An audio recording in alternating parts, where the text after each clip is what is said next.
মামার অনৈতিক সম্পর্ক। বিয়ের আশ্বাস দিয়ে ৯ মাস স্বামী স্ত্রীর পরিচয়ে গাজীপুরে একই বাসায় থেকেছেন। ভাগ্নি গর্ভবতী হলে ছলচাতুরি করে করিয়েছেন গর্ভপাত।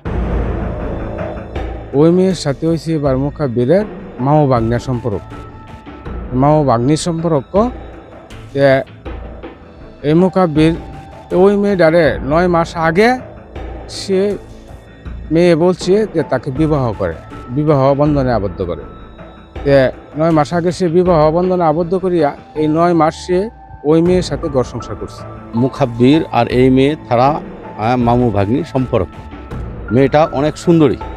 এই মেয়েটারা পটায় আসছে, ওই বিয়ে করছে, বিয়ে করে ৯ মাস সংসার করছে। এতে মেয়ে স্বীকারোক্তি আমরা সাথে বলছে যে এলাকাবাসী হিসাবে জিগাইলে বলছে যে মেয়ের বাচ্চা হবে।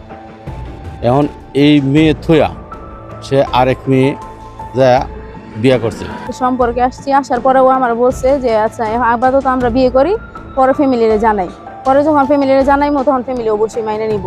যখন আমাদের বিয়ে হয়ে যাবো তখন তো মাইনে নিতে বাধ্য হইব, তখন আমি জানাবো ফ্যামিলিরে। তখন আমি বলছি আচ্ছা ঠিক আছে, সমস্যা নাই। এই জন্য আমি রাজি হয়েছি।